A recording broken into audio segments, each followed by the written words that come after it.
Morning everyone. फिर ऐसे ही लग रहा है कि कुछ खा पी के नहीं आते बेटा, कुछ खा पी के आया करो। Good morning. Good morning sir. चलिए, आज से कंपनी एक्ट 2013 की एक नई यूनिट स्टार्ट हम लोग कर रहे हैं, kind of company. This is very very important unit. Her attempt में इस यूनिट से कम 2 क्वेश्चन जरूर आपसे पूछे जाते हैं। कम से कम 2 क्वेश्चन जरूर पूछे जाएंगे आपसे। काइंड्स ऑफ द कंपनी, जैसा कि नाम से ही पता लग रहा है, कंपनियां कितने तरह की होती हैं। आपने सुना भी होगा कि पब्लिक कंपनी है, प्राइवेट कंपनी है, होल्डिंग कंपनी है, सब्सिडियरी कंपनी है, गवर्नमेंट कंपनी है। ये सब नाम आपने कभी ना कभी सुने होंगे। तो क्या इतने सारे तरह की कंपनियां होती हैं? तो ऐसा नहीं है। बेसिकली इनकॉर्पोरेशन के आधार पर, क्योंकि बेस अलग अलग है, इसलिए इतने सारे नाम इकट्ठे हो गए हैं। जब कंपनी इनकॉर्पोरेट होती है, जब कंपनी का जन्म होता है, तो फंडामेंटली 2 ही तरह की कंपनियां होती हैं। Number 1 public company, another is private company. अक्सर ये होल्डिंग कंपनी भी हम सुनते हैं, सब्सिडियरी कंपनी भी सुनते हैं। तो इनका बेस अलग अलग है। अगर कोई होल्डिंग कंपनी है तो इट डजंट मीन कि वो पब्लिक नहीं होगी या प्राइवेट नहीं होगी, वो पब्लिक या प्राइवेट में से एक होगी।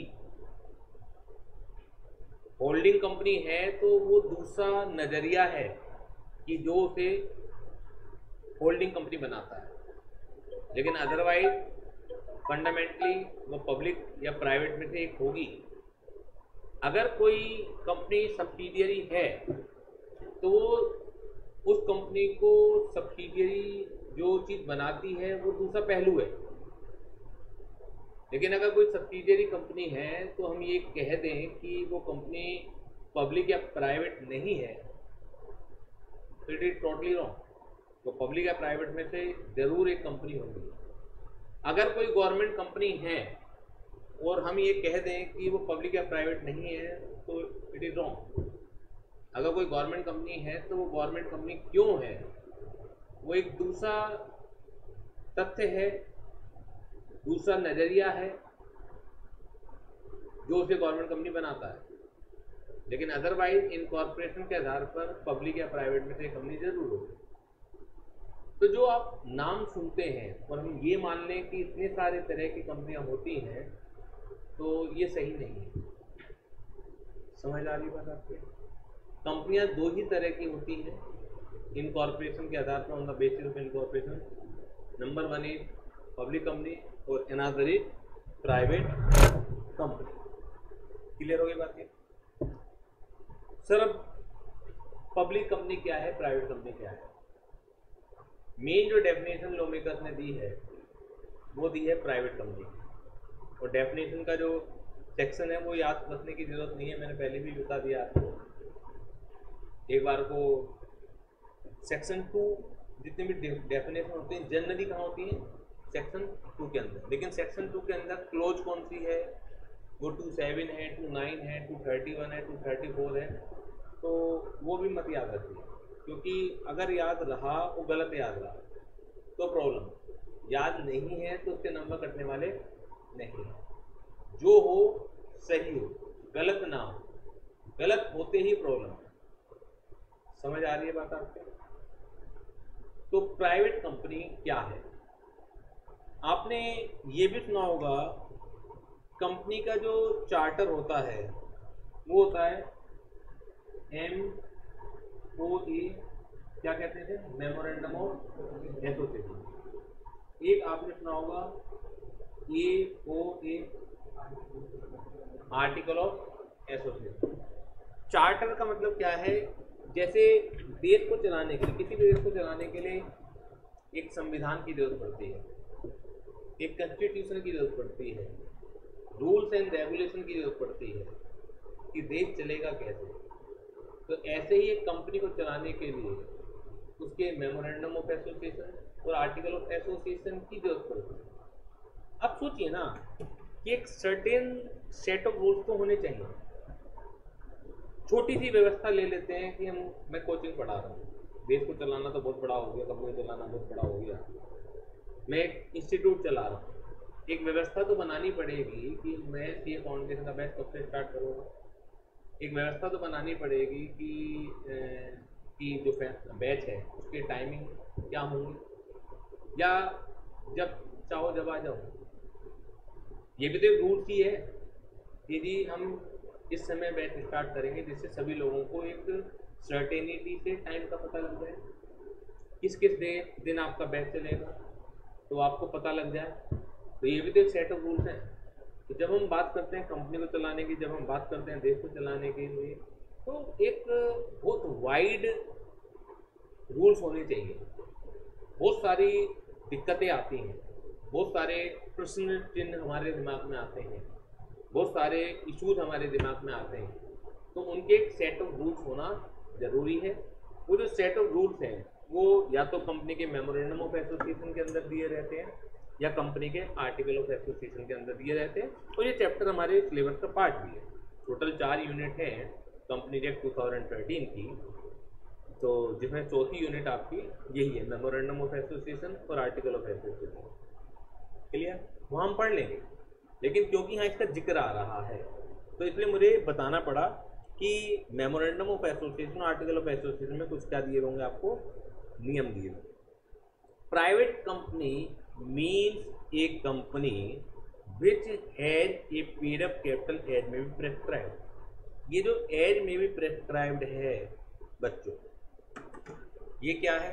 जब भी किसी भी लॉ में ये आ जाए, ये डेफिनेशन है, ये हम बात कर रहे हैं कंपनीज एक्ट 2013 की हम बात कर रहे हैं। तो एज में भी प्रेस्क्राइब्ड अगर वर्ड आ रहा है, इसका मतलब है given in the rule, given in the rule. हमारे सिलेबस में केवल कंपनी एक्ट 2013 है, उससे रिलेटेड कुछ रूल्स भी हैं।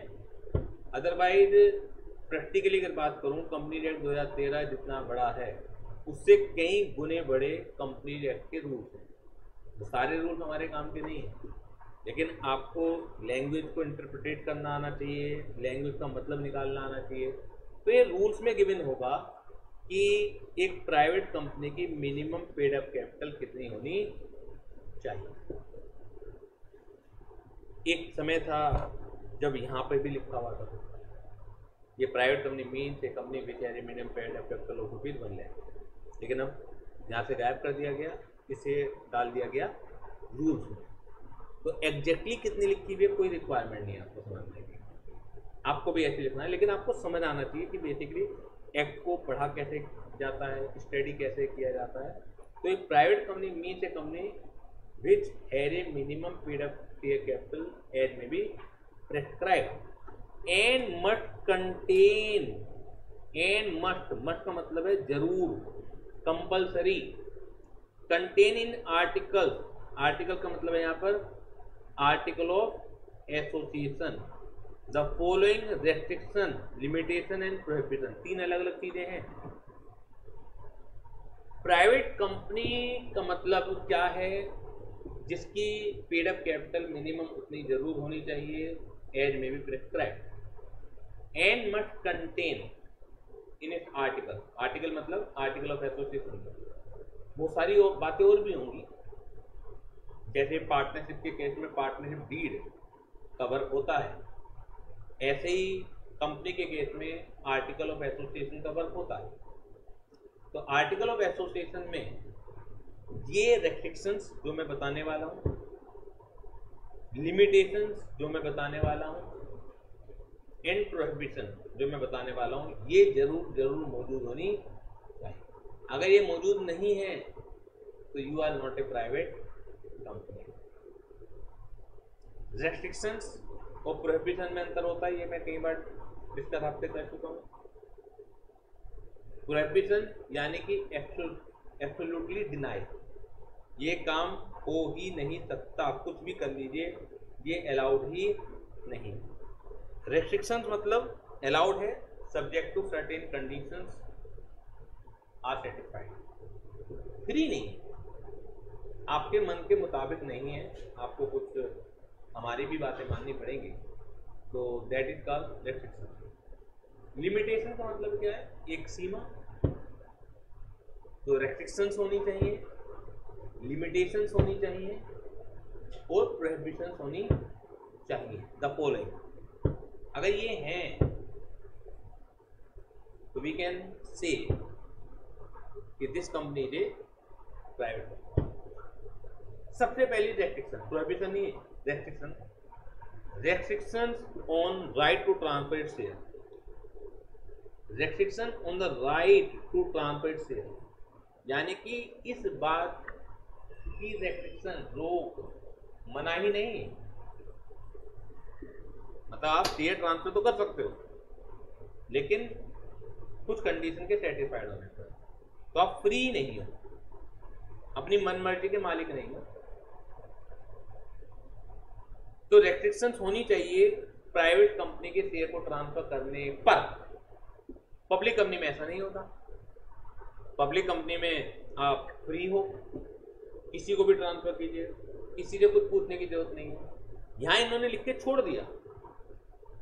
जब आप डिफाइन करेंगे प्राइवेट कंपनी को, क्योंकि दो तरीके से क्वेश्चन आ सकता है, तो आपको मालूम होना चाहिए किस जगह क्या लिखना है।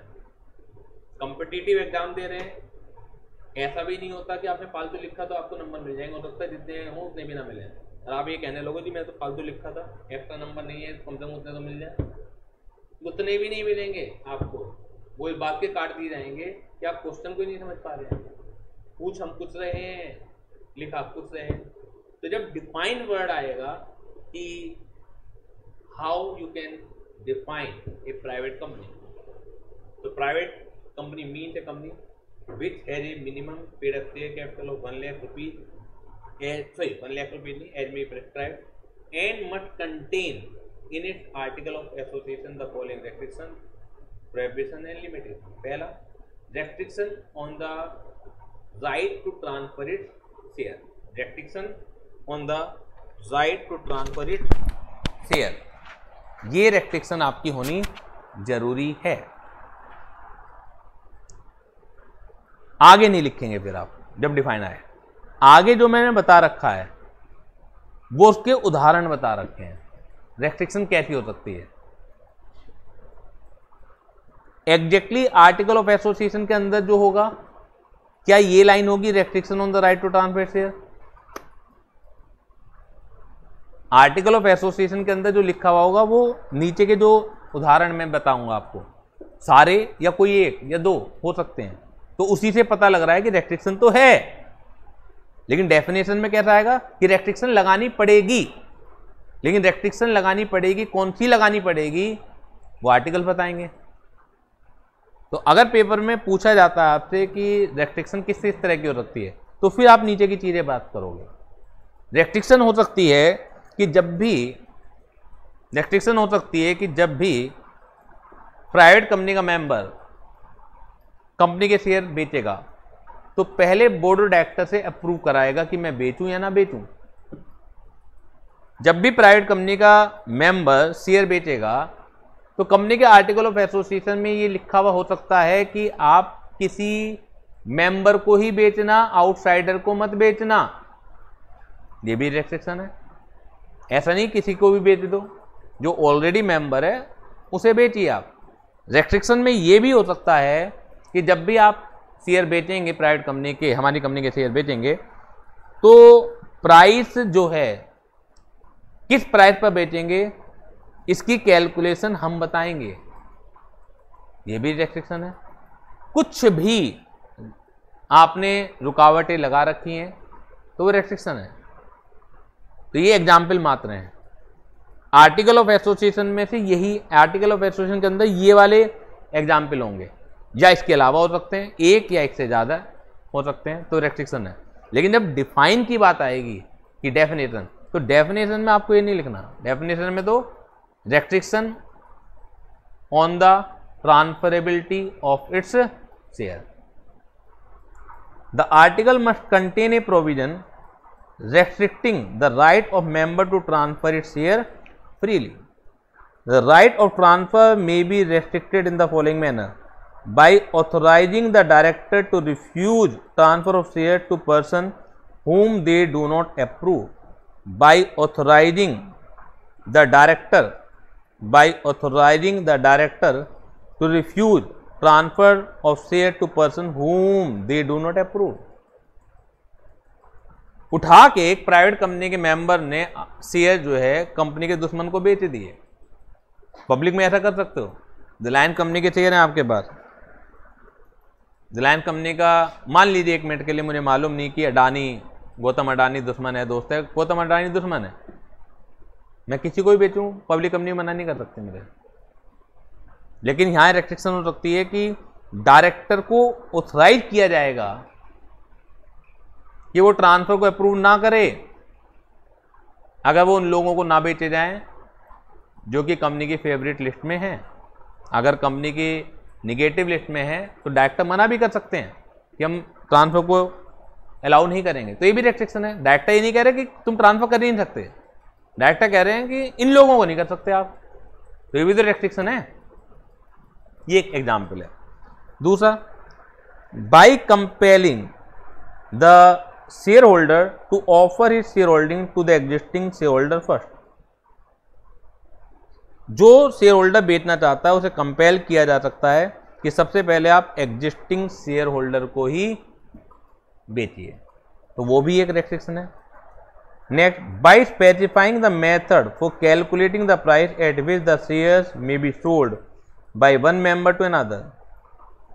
ये भी रेस्ट्रिक्शन है कि प्राइस कैलकुलेट करने का तरीका हम बता देते हैं कि जब भी एक मेंबर दूसरे मेंबर को बेचेगा तो प्राइस कैसे कैलकुलेट होगा, तो वो भी एक रेस्ट्रिक्शन है। यानी कि मेरी चीज़ है, मैं किस रेट पर बेचना चाहूँ, दूसरा खरीदने को तैयार है, तो आप बीच में कौन आते हो? लेकिन हम कह रहे हैं बीच में आएंगे, कैलकुलेशन ऐसे होगी, तो ये भी तो रेस्ट्रिक्शन है। Usually it is determined either by the auditor of the company और by company at general meeting. By providing that shareholders who are employed of the company shall offer the share to specified person or class of person when they leave the company service. Many times company जिसके जो employ होते हैं उन्हें shares दे दिए जाते हैं, ESOP share, employ stock option plan, और भी तरीके के होते हैं।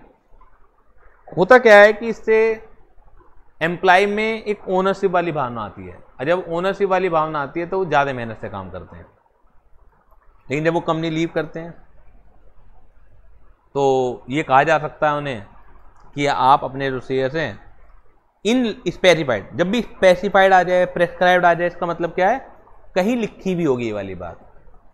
कहाँ लिखी भी होगी हमें कोई मतलब नहीं उस चीज़ का, कहीं ये चीज़ लिखी भी होगी। तो स्पेसिफाइड पर्सन या क्लास ऑफ पर्सन को ही आप बेचिए। जब आप कंपनी को लीव करेंगे तो आप अपने शेयर इन लोगों को ही बेच पाएंगे, तो ये भी क्या है, रेस्ट्रिक्शन है। तो जो बॉक्स के अंदर लिखी हुई बातें all are restriction on the transferability of shares of a private company. जब डेफिनेशन लिखने के लिए आएगी तो आपको ये 4 चीज़ें लिखने की ज़रूरत नहीं है, केवल ऊपर की जो हेडिंग है वही लिखने की ज़रूरत है कि प्राइवेट कंपनी जो है रेस्ट्रिक्शन लगाएगी, प्रोहिबिशन लगाएगी, लिमिटेशन लगाएगी। नंबर 1 रेस्ट्रिक्शन क्या, restriction on the transferability of its share, बात खत्म। सेकंड, अभी जो सेकंड और थर्ड है ये तो पूरा लिखना पड़ेगा आपको, ये एग्जाम्पल नहीं है। लिमिटेशन ऑफ मेंबरशिप, हमने ऊपर पढ़ा ना कि प्राइवेट कंपनी जो है रेस्ट्रिक्शन लगाती है, लिमिटेशन लगाती है, प्रोहिबिशन लगाती है। तो लिमिटेशन ऑफ मेंबरशिप, संख्या को सीमित, लिमिटेशन का मतलब है सीमित करना, ऐसा नहीं कि कितने भी संख्या बल आ जाए। The article must contain a provision whereby the company limit the number of its member to 200। यानी कि आर्टिकल्स में ये प्रोविजन, ये नियम होना चाहिए। क्या होना चाहिए, नियम होना चाहिए। प्रोविजन का मतलब है नियम होना चाहिए जिसके द्वारा कंपनी अपने मेंबर्स की संख्या को सीमित करे, not exceeding 200।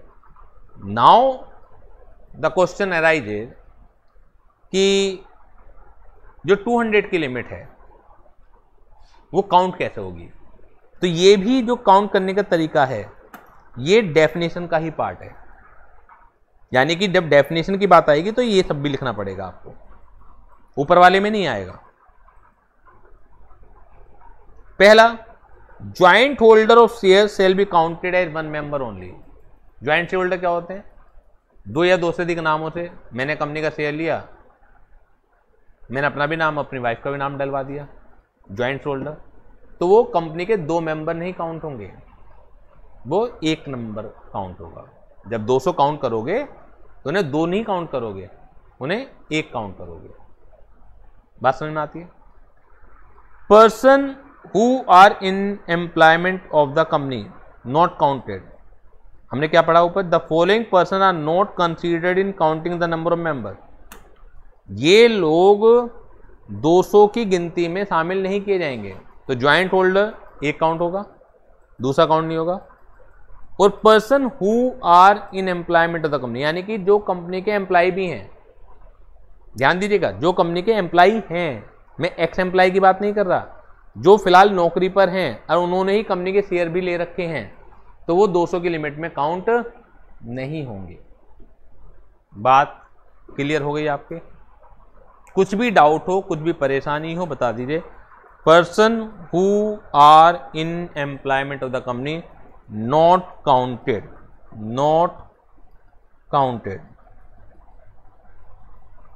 In limits of 200। मतलब जरूरत नहीं है इसकी, क्योंकि ऊपर लिखा हुआ है the following person are not considered. ये केवल मैंने विस्तार दिया है इस लैंग्वेज को आपको समझाने के लिए, बाकी तो ऊपर लिखा हुआ है ये लोग काउंट नहीं होंगे। कौन काउंट नहीं होंगे? Person who are in employment. इसे इन अदर वर्ड क्या लिख सकते हो? Person who are working in the company, present employ, अलग अलग तरीके से नाम दिया जा सकता है। अब सवाल ये उठता है, सर जो लोग कंपनी को छोड़ चुके हैं वो काउंट होंगे नहीं होंगे? पहले एम्प्लॉय थे अब नहीं है, वो काउंट होंगे नहीं होंगे? ध्यान से समझिएगा, यस वो काउंट होंगे, लेकिन एक केस में वो भी काउंट नहीं होंगे। एक्स एम्प्लॉय काउंट होंगे, लेकिन एक केस में वो भी काउंट नहीं होंगे। वो केस क्या है? X employed of the company, ये लोग काउंट नहीं हो रहे, ऊपर हमने डाल दिया ना, these person are not counted. तो ex employed of the company who have become member, who have become member while in the employment of the company, while in the employment of the company, यानी कि member आप कब बने हो? जिस समय आप सर्विस में थे। and have continued to be the member even after the termination of employment, और आप लगातार मेंबर बने रहे हो even after the termination of the service। एक राहुल है, कौन है? राहुल।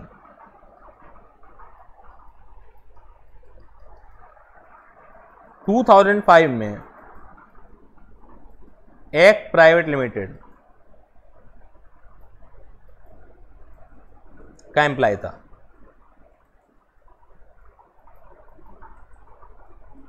ठीक है। Rahul purchased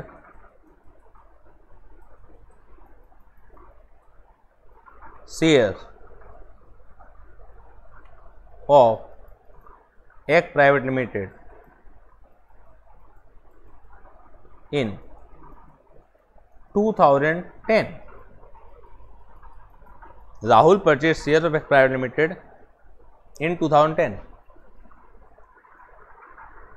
Rahul retired from service. Rahul retired from service in 2022. Question: whether Rahul is counted in 200 limit or not? बताइएगा। राहुल, अब हम 2023 की बात कर रहे हैं, हम 2023 में खड़े हैं, 2022 में वो सर्विस छोड़ चुका है, तो 2023 में राहुल काउंट होगा या नहीं होगा? Now Rahul is ex employ. Rahul क्या है? एक्स एम्प्लॉय है। नॉर्मली एक्स एम्प्लॉय काउंट होता है, लेकिन एक केस में काउंट नहीं होता, जिस समय उसने शेयर परचेज किए हो उस समय वो एम्प्लॉय रहा हो। तो क्या यहाँ वो केस लग रहा है? 2010 में उसने शेयर परचेज किए थे, एम्प्लॉय था, क्योंकि रिटायरमेंट तो इसने 2022 में लिया है, and have continue to be in the employment of the company even after the termination of service. 2022 के बाद वो लगातार मेंबर था। दूसरा केस समझिएगा, इसी में सेम फैक्ट है, बस थोड़ी सी चीजें बदलूंगा। 2010 में राहुल ने परचेज किए थे share, Rahul sold all shares in 2015। Rahul retire from service in 2022. Rahul repurchased the shares in February 2023.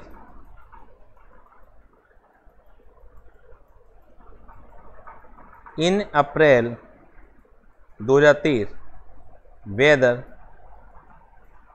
Rahul is counted or not? अप्रैल 2023 में राहुल एज ए मेंबर 200 की लिमिट में काउंट होगा नहीं होगा? यस, अब काउंट होगा। ऑल्दो राहुल एक्स एम्प्लॉय है, लेकिन आफ्टर द टर्मिनेशन सर्विस, मतलब लगातार वो मेंबर नहीं रहा। ऐसा तो लगता है कि उसने 2015 में बेच दिए शेयर, फिर 2020 में दोबारा खरीद लिए, और तब से तो लगातार है, तो भी काउंट ही नहीं होगा।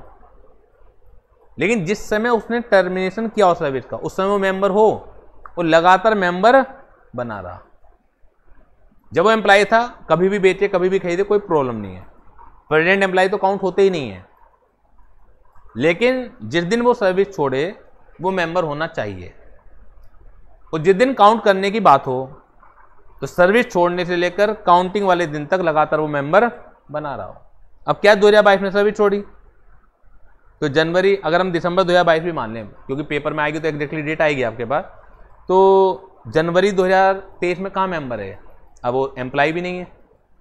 फरवरी 2023 में खरीदे इसने, तो यानी कि वो कंडीशन सेटिस्फाइड नहीं हो रही है जहां एक्स एम्प्लॉय को एग्जेम्पशन है। क्लियर है बात ये बेटा? जल्दी से बताइए, कोई डाउट हो तो। एक्स एम्प्लॉय कब काउंट नहीं होगा?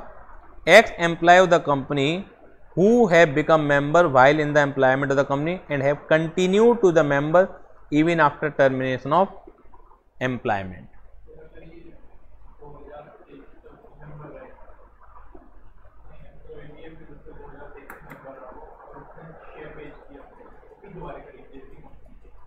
अब एम्प्लॉय है या नहीं है?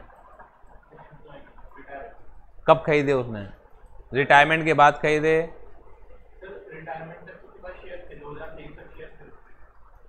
रिटायरमेंट के बाद बेच दिए तो काउंट नहीं होगा, उसे काउंट होगा। हाँ, कंडीशन सेटिस्फाइड नहीं हो रही ना काउंट होने की कंडीशन क्या है कि टर्मिनेशन जब हो आपका, उसके बाद लगातार आप मेंबर बने रहे हो। आपका केस क्या है? टर्मिनेशन के बाद उसने सारे शेयर बेच दिए, अब रीपर्चेज करे, तो कंडीशन सेटिस्फाइड नहीं हो रही है। क्लियर? ये रेस्ट्रिक्शन जो है केवल मेंबर पर है, डिबेंचर्स के ऊपर नहीं है। यानी कि डिबेंचर होल्डर कितने भी हो सकते हैं, डिबेंचर होल्डर 500, 5000, 5 लाख भी हो सकते हैं। The above restriction is only on the number of members. However, a private company may issue debenture to any number of person, though an invitation to the public to subscribe for debenture cannot be made. ये जो last की line है दो, ये मैं अभी थोड़ी देर में बताता हूँ आपको. अभी तो केवल ये जो डबल लाइन हो रही हैं, दो an invitation to the public to subscribe for debenture can not be made, अभी थोड़ी देर में बताता हूँ. बाकी जो डेढ़ लाइन है शुरुआत की कि ये रेस्ट्रिक्शन केवल नंबर ऑफ मेंबर पर है, डिबेंचर होल्डर पर नहीं है. यानी कितने भी डिबेंचर आप इशू कर सकते हैं, कितने भी लोगों को. क्लियर. प्राइवेट कंपनी है मिनिमम 2 मेंबर, मालूम ही है, मैक्सिमम 200 हो गए. However, private company can also be formed with 1 member only, as the concept of 1 person company has been introduced. आपने शायद नाम सुना हो बाई चांस 1 person company. तो आज की तारीख में 1 person कंपनी भी है, तो इसका मतलब है एक आदमी से भी प्राइवेट कंपनी बन सकती है. हमने कहा था प्राइवेट कंपनी वो है जो अपने आर्टिकल ऑफ एसोसिएशन में रेस्ट्रिक्शन लगाती हो, रेस्ट्रिक्शन हमने पढ़ ली है. लिमिटेशन लगाती हो, लिमिटेशन पढ़ ली. प्रोहिबिशन लगाती हो, प्रोहिबिशन किस बात का. Private company can not invite, ध्यान से समझिएगा मैंने वर्ड क्या बोला है. Private company can not invite to the public for subscribing shares and debenture of the company. Invitation allowed नहीं है. प्राइवेट कंपनी अपनी कंपनी के शेयर्स या डिबेंचर को खरीद, यहां डिबेंचर भी है. लिमिटेशन में 200 नंबर की लिमिटेशन में केवल क्या थे, शेयर्स थे, वहां डिबेंचर नहीं है. डिबेंचर कितने भी हो सकते हैं, लेकिन आगे की लाइन जो मैंने बताई थी वो मैं थोड़ी देर में बताता हूं. तो ये थर्ड पॉइंट से निकलती है प्रोहिबिशन. प्रोहिबिशन मना है, बिल्कुल मना है, एब्सोल्युटली मना है. Prohibition on making an invitation to the public, and the article must prohibit the company from making an invitation to the public to subscribe for any of its shares. Share भी है और यहां पर debenture भी है. Limitation में केवल क्या थे, मेंबर यानी कि शेयर्स थे. प्रोहिबिशन में क्या है, इनविटेशन के प्रोहिबिशन में क्या है, ना तो आप कंपनी के शेयर्स को खरीदने के लिए आमंत्रित कर सकते लोगों को, ना ही कंपनी के डिबेंचर को खरीदने के लिए आमंत्रित कर सकते. आमंत्रित करने का मतलब इन साधारण बातों में बात करूं मैं तो एडवर्टाइजमेंट मना है. आप लोगों को लुभा नहीं सकते. मैंने ये नहीं कहा कि आप बेच नहीं सकते, अगर बेचोगे नहीं तो शेयर होल्डर होंगे कैसे, अगर बेचोगे नहीं तो डिबेंचर होल्डर होंगे कैसे. इनवाइट करना मना है. आपने एक नाम सुना होगा कंपनी का प्रोस्पेक्टस. तो कंपनी का प्रोस्पेक्टर का मतलब होता है इनविटेशन. देखिए हमारी कंपनी ये है, वो है, फ्यूचर ऐसा है वैसा है, हम ये करेंगे वो करेंगे. हमारी कंपनी ने पब्लिक इशू निकाला है, आप खरीदिए, वो इनविटेशन होता है. यानी कि private company can not issue prospectus. अगर और थोड़ा सा डिफाइंड वे में हम बात करें तो private company can not issue prospectus. Clear हो गई बात. ये दोबारा देखें एक बार डेफिनेशन को मेरे साथ. Private company means a company which has a minimum paid up capital as may be prescribed and must contain in its article of association the following restrictions, prohibitions and limitations.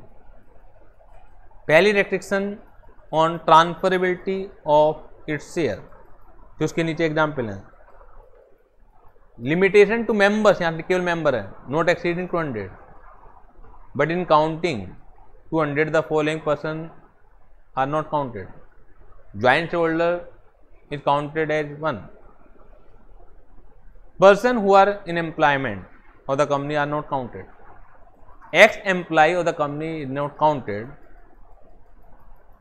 but condition apply only when he purchased the share while in the employment of the company, and even after the termination of service continue to be the shareholder of the company.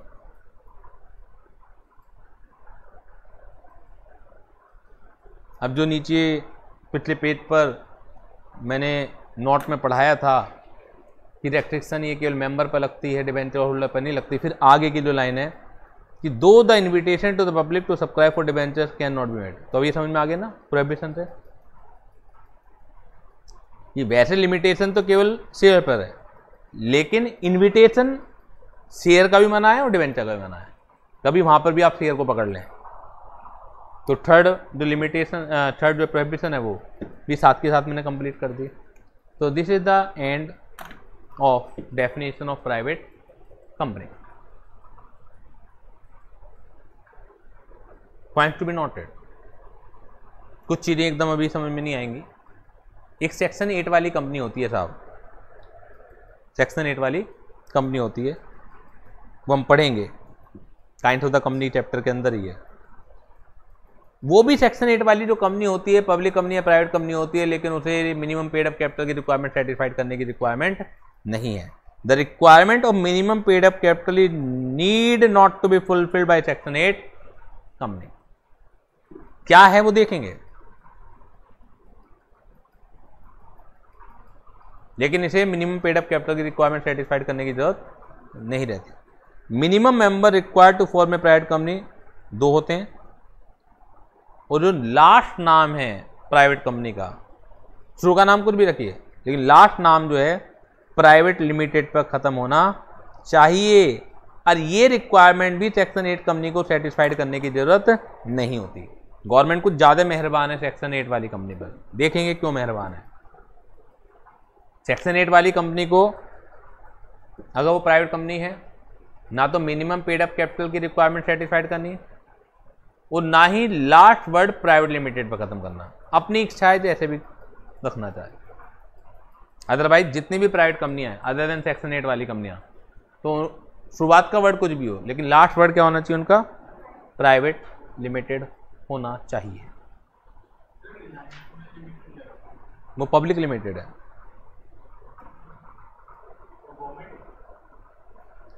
Public का मतलब government मत समझिए आप, वो तो government company हो जाएगी। फिर आप अपनी भाषा में कहते हैं कि रिलायंस कंपनी एक प्राइवेट कंपनी है, मतलब आप गवर्नमेंट और प्राइवेट ही समझते हैं बस। आप बात कीजिए यहाँ पर एक्ट की भाषा में पब्लिक या प्राइवेट क्या है। जैसे आप मुझे बताइए, मैंने अपने एम्प्लॉय को सैलरी दी, इसको कैसे लिखोगे? Save classes paid the salary, जो भी एम्प्लॉय का नाम है। अकाउंटिंग भाषा में salary account debit to cash account, या अकाउंट में एंट्री ये बनाओगे save classes paid the salary. Accounting language अलग है। आप एक इवेंट को रिकॉर्ड कर रहे हो, रिकॉर्ड उसकी तरीका अलग है, इंग्लिश का तरीका अलग है। तो ऐसे ही जो आप समझते हो कि रिलायंस कंपनी एक प्राइवेट कंपनी है, वो आप क्योंकि गवर्नमेंट और प्राइवेट ऐसे समझते हो बस। रिलायंस कंपनी एक लिमिटेड है, पब्लिक लिमिटेड है, उसका गवर्नमेंट से कोई मतलब नहीं है।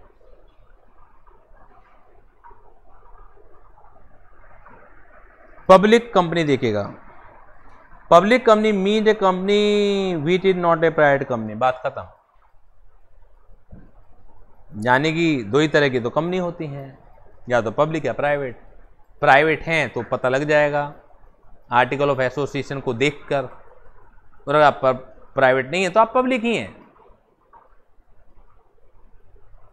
दूसरी चीज देखिए, has a minimum paid up share capital as may prescribed, has a minimum paid up share capital as may be prescribed, provided that a company which is subsidiary of a company, ध्यान से समझिएगा, not being a private company shall be deemed to the public company for the purpose of this act.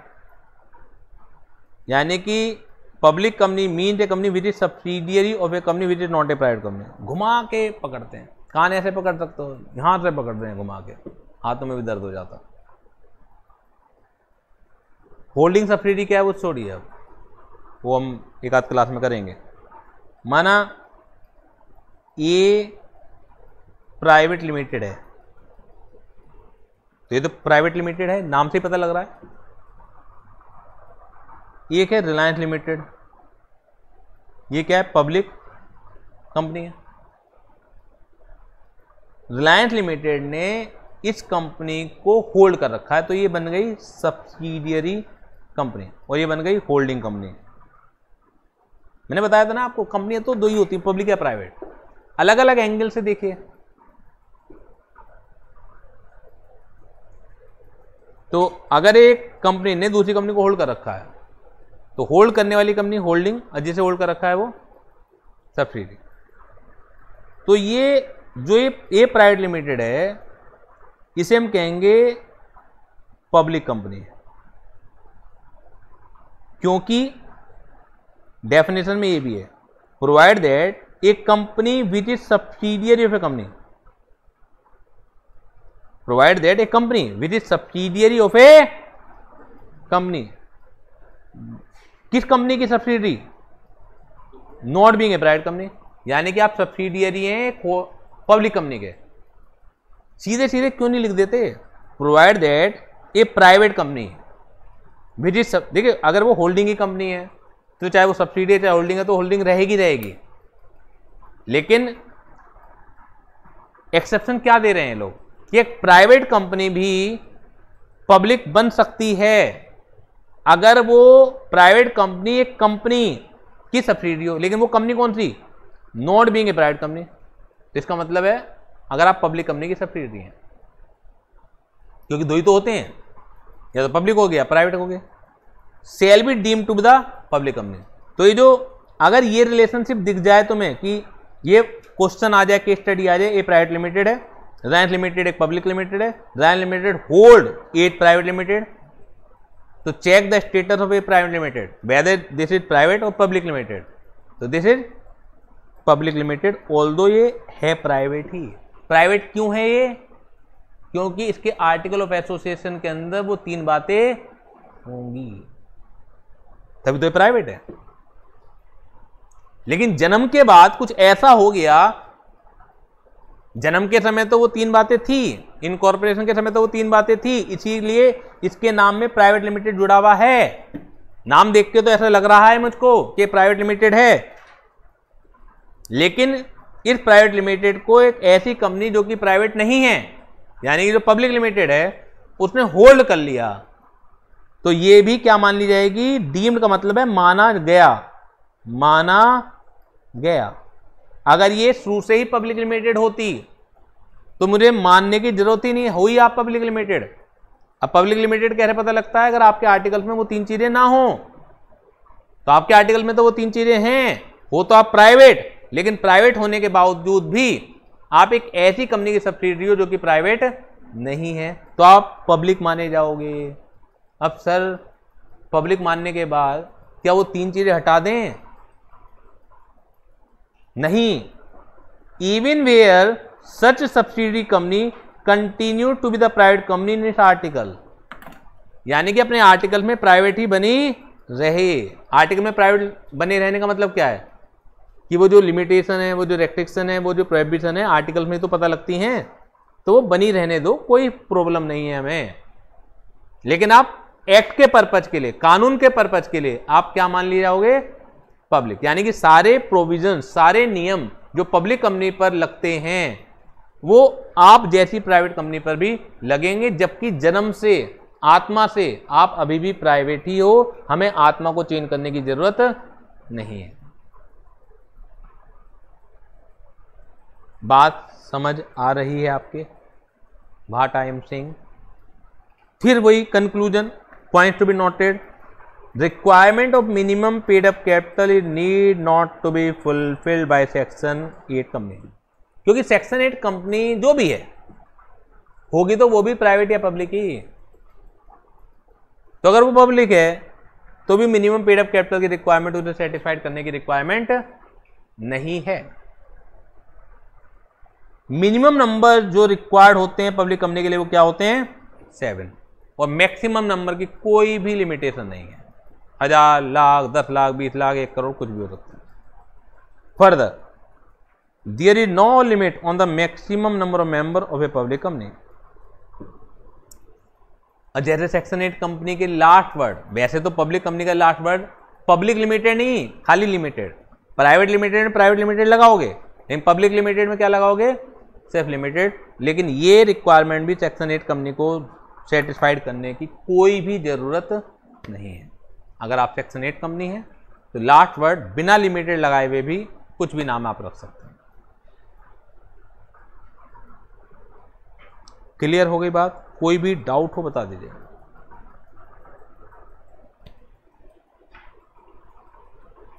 कोई भी दिक्कत परेशानी हो बता दीजिए। क्लियर?